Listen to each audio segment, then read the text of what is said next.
Kain na. Kain na.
Saan ako tatayo? Hindi ko alam. Sabi mo ha? Dito, dito, dito. Dito sa dito.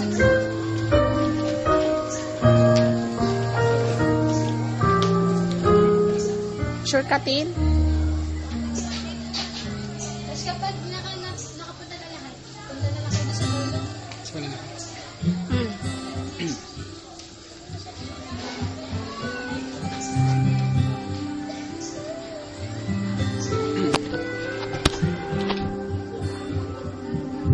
Dreams dressing white, vows made by candlelight, hoping to find out what true love is all about. Waiting, where do we come from here? So many wreck and sail have slowly disappeared, but God causes all things to grow. Through every season we know He will guard the light that is planted in our soul. And when we feel the cold winds blow, we'll hold to what we know. God causes all things to grow.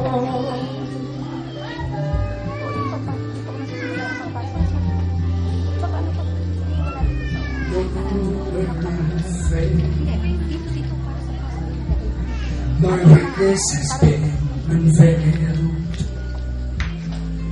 and yet by grace you choose to love and to forgive. So come what may, our hope is here to stay.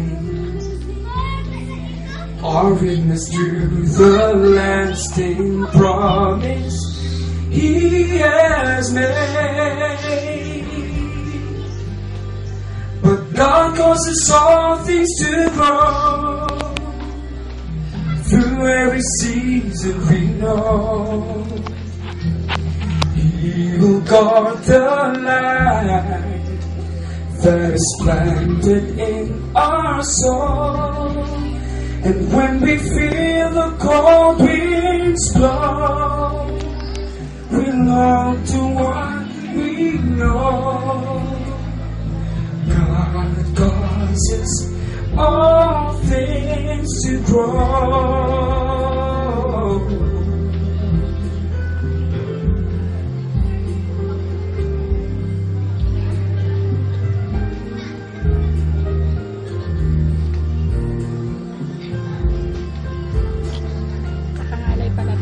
Oh, God causes all things to grow. every season we know. He will guard the light that is planted in our soul. And when we feel the cold winds blow, we'll hold to what we know. God causes all things to grow. God causes all things to grow.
Brother June, dito ka.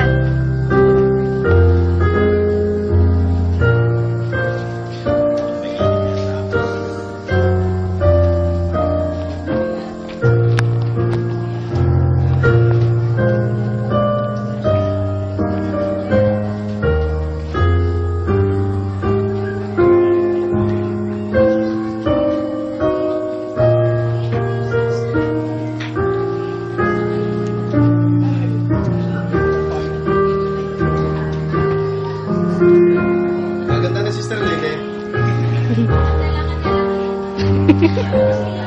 Hindi mapigilan.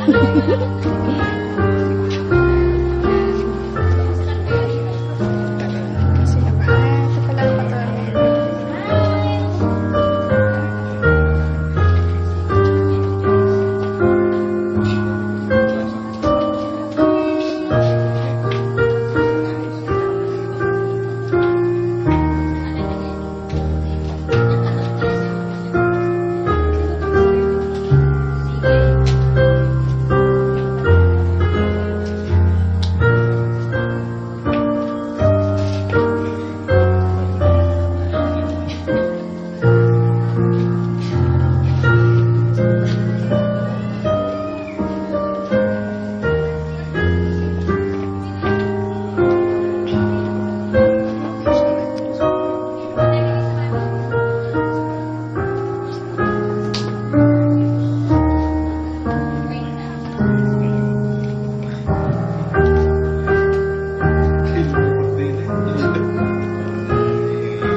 ang ganda.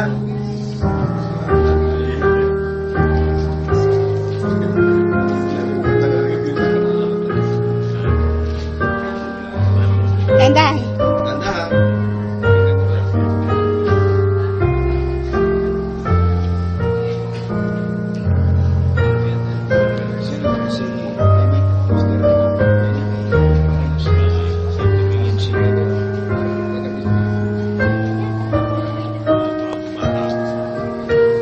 Pin. Ano niya? Pin. Angel. Sulugang may ganto. Pin. Saan wala itong pos? Meron. Wala.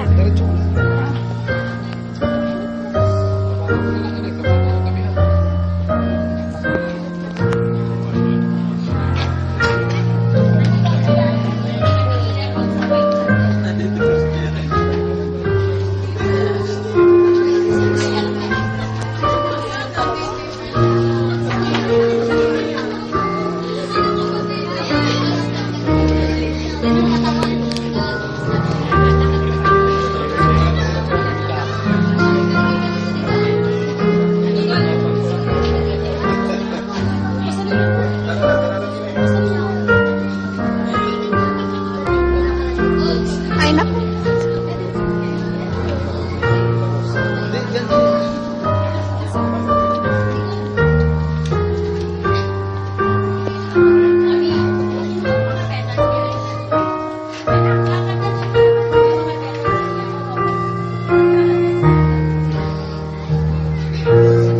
Dito, dito. Ay.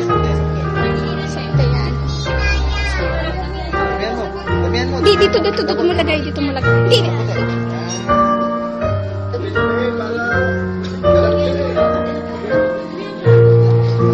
Kakaunti ko rin pero yan.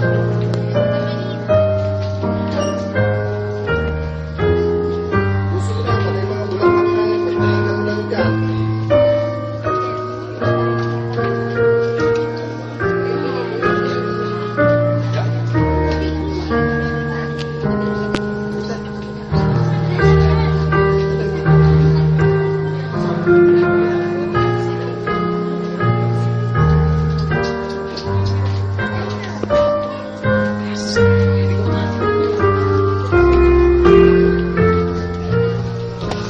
Mahirap tong trabahong ito.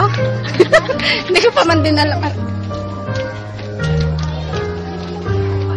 Okay.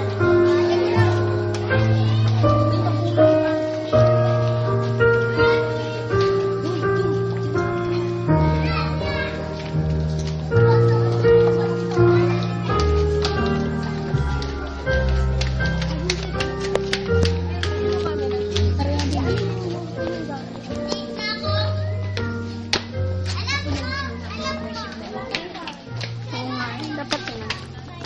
Okay, hiling po natin at tayo tumayo upang magbigay pugay sa babae ating pinagkakasal. Gabi!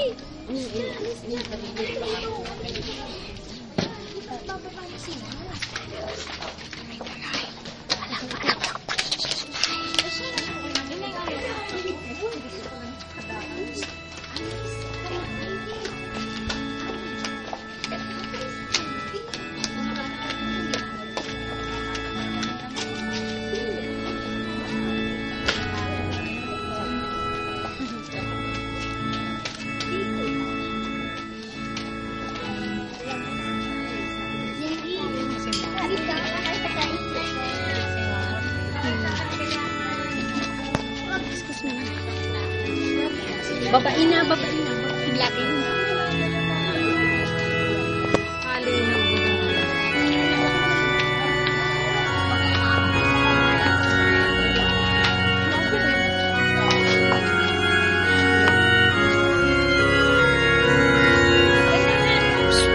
Andahan.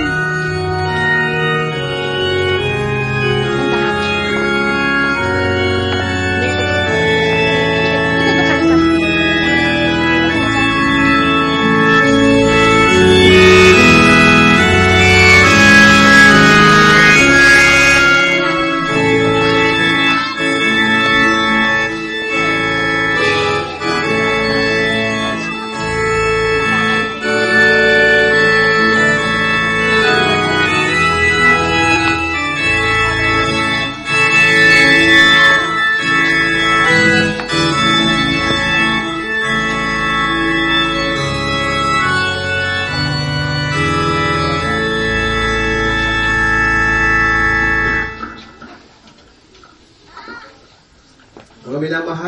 mga kapatid at kaibigan, alam po natin kung bakit tayo narito ngayon.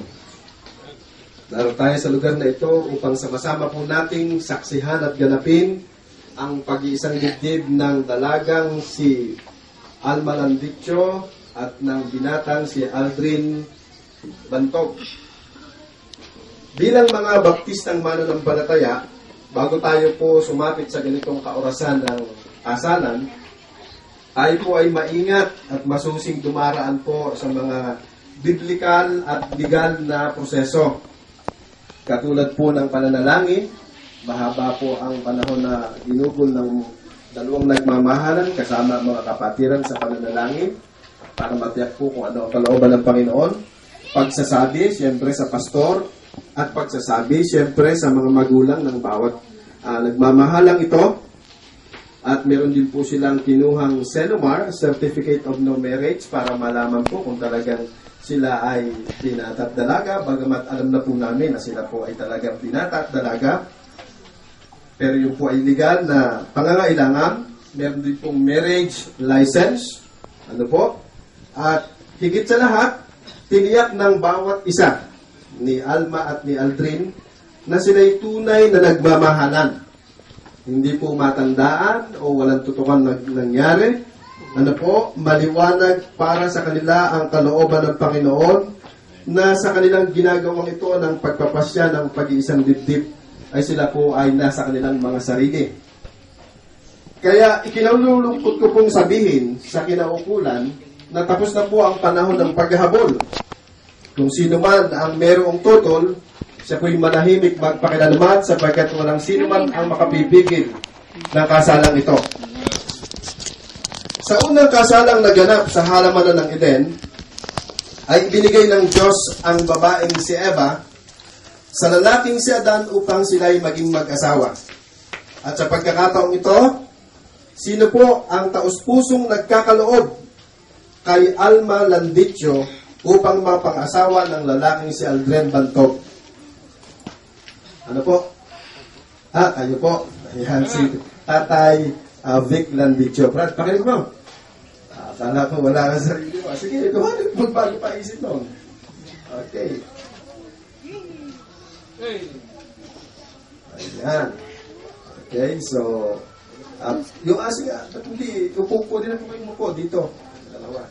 Kayo pong dalawa. Tatay, okay, pwede kayong dalawa dito lumapit-lapit sa akin.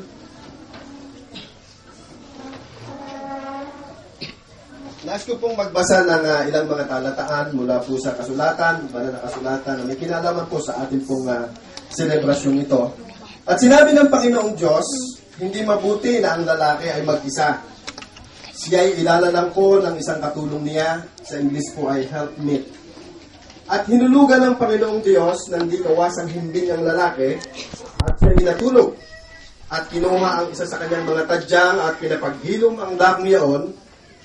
At ito'y dinala niya sa lalaki, kaya't iiwan ng lalaki ang kanyang ama at ina at makikipisan sa kanyang asawa at sila'y magiging isang laman.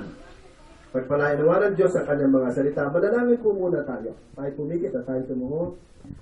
Banal na Diyos na makapangyarihan sa lahat, naririto po kami ngayon sa kaganapan po sa kaurasan ng pagsasagawa po sa seremonya ng kasal ng dalawang nilalang po ninyo na hindi lang ninyo mga nilalang kundi mga anak po ninyo, si Brother Aldrin Bantog at Sister Alma Landicho.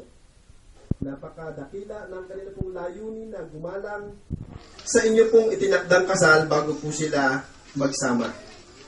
Panginoon, basbasan niyo po ang okasyong ito ngayong umagang ito at patuloy niyo pong biyayaan ng patuloy na kagalakan ang bawat isa sa aming mga puso. Bendisyonan po ninyo at tunay na kayo ang aming kinikilalang nagbabasbas sa aming pong selebrasyong ito. Pagpalaan niyo po ang kabuuan at kahalat-lahatan hanggang sa matapos ang isinasagawa po namin ayon sa inyong kalooban na kasalan. Ito po ang aming samot dalangin sa dakilang pangalan ng Panginoong Jesus. Amen.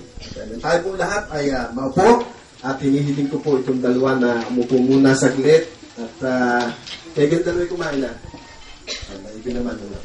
Kasi ito pong aking kaunting paliwanag, mga, ano po ito, mga 10 minutes and 3 hours. Baka ho sila mahilo. So, tinaupo po natin sila. So, sa ating pong binasang mga talataan, ay makikita po natin na ang Diyos ang pong promotor. O siya ang author, siya po ang nagpasimula ng tinatawag na kasal. Ang kauna-unahang lalaki at babae ay kanya pong ikinasal bago po sila pinagsama. Ano po? So, sa mga tuwid, ito pong ating ginagawang ito ay hindi sala. Ito po ay tama, kalooban at plano ng Diyos sa bawat binata at dalagang nagmamahalan na nagpaplanong magsama habang buhay. So, mali at kasalanan na ang sino ay magsama sa isang bubong na sila ay walang naganap munang kasalan. So, tama po ang ginagawa ng bawat isa sa atin, kaya tayo po ay may gabay at basbas ng Diyos at tayo po ay lumalakad sa kanyang plano, sa kanyang kalooban. Ngayon, ang kahalagahan po ng kasal na ito, bukod sa ito ay plano ng Diyos at kalooban ng Diyos sa bawat magsasama, ito din po ay proteksyon sa inyo pong dalawa at proteksyon sa inyong magiging mga anak. Nakalulungkot po na sa iba't ibang lugar, ang kasal po ay hindi na nila kinikilala. Sa Amerika, parang laruan lang po ang kasal. Ginagawang negosyo ng mga, especially mga babae. Dahil sila po ay pagka hindi na nila nagustuhan o ibig sabihin, nakita nila na yung lalaki mayaman, at sila po ay magkakasal at magsasama ng ilang panahon, magdi-divorce kasi pag nag-divorce, kalahating porsyento ng kayamanan ng lalaki mapapapunta doon sa babae. Kaya magandang business. Ano po? So walang kabadalan. Dito naman sa atin, sa bansang Pilipinas, lalo na itong mga immoral natin, itong mga kakilalang napapanood sa TV, hindi na rin nila kinikilala ang kasal. Sa kanila po, sama muna bago kasal. Yung pagsasama, trials and error. Mga 6 months, 1 taon, o 2 taon, o 3 taon, kahit magkaanak na, sila ay naroon pa rin sa tinatawag na reservation, hindi pa rin sila sure kung talagang magpapakasal sila, magsasama talaga. Kaya pagka nga naman sila, ay hindi nagkasundo, madali maghiwalay kasi sa atin walang divorce. Kung magkakaroon naman ng dadaanin naman sa tinatawag na legal separation o sinasabing annulment, ay napakagastos at napakahabang panahon. Kaya naging wais itong mga Pilipino. Ang ginagawa nila, nagsasama ng walang kasal. So, talo dun yung babae. Panalo dun yung lalaki. Okay? At talon-talo dun yung mga anak. So, hindi ganyan ang kalooban ng Panginoon sa isang magsasama na bubuo ng pamilya. Nakasalalay kasi ang bawat susyudad, ang bawat bayan, ang bawat bansa, ang bawat kaharian, sa bawat pamilya. So, pagka ang pamilya po ay wasak, anong klaseng meron ang barangay na yan, ang municipal na yan, ang probinsya na yan, o ang bansang yan? So, sinapulan ng Panginoon na ang unang institusyon na tinatag niya ay lagyan po ng tinatawag na kasal. At ang kasal po, ang sabi po dito, ang design ng Panginoon sa kasal, ang nilikha ng Diyos para kay Adan, ay isa lamang. Nasabi po ng ating binasang talata ay ililikha ko siya ng isang katulong. Sa English po ay helpmate, hindi yung katulong na yaya. Bagamat maraming ganyan na nangyayari ngayon, mga asawang babae, katulong ng mga asawa nila, lahat na, pati yata yung paghahanap buhay, babae na rin, lahat bumubuhay, babae na rin. Nakakalungkot po yun. Ano? So, katuwang sa buhay. At ang sabi po, isa lang. Kaya doon sa idea yun, ipinapakita na hindi po po yung dalawa. Bagamat ang pinangalan po ay Eva, ay hindi nangangahulugang Eva. Ang magiging asawa ng lalaki. Ano? So, Aldrin, si Alma lang. Pwedeng tumingin, pero huwag magnanasa at huwag magpaplano sa iba. Nagtao lamang tayo, pero hindi nangangahulugan na tayo po ay babaling sa iba. Siya lamang ang iyong mamahalin. Siya lamang ang iyong paglalaanan ng lahat-lahat sa iyong buhay. At ganun din si Alma kay Aldrin. So, nakakalungkot na silang-sira na po ang maraming pamilya, especially sa Amerika, dito sa ating lugar, at actually halos sa lahat ng lugar, huwag nawang mangyari sa atin. Pinipilit ng dyablo na wasakin ang bawat pamilya. Pero sa atin po, ng mga baptistang mananampalataya, na pili po sa atin na ang pamilya ay napakahalaga at inuuna po natin at tinadaan po natin sa biblical at maging sa legal na proseso po yung kasalan kung bakit yung pag-aasawa, kaya meron po tayong tinatawag na kasalan ngayon. So ang pundasyon ng pagsasama ay hindi pera. Kasi maraming mag-asawa ang nag-aaway at nagkakahiwalay to the extent na nagkakahiwalay dahil sa pera. So ano ba ang iniisip niyong pundasyon ng inyong pagsasama? Pera o pagmamahalan? Siyempre, yung inyong pag-ibig sa isa. May pera o wala, kayo ay magpapatuloy sa pagsasama. Amen ba? Hindi magiging dahilan ang pera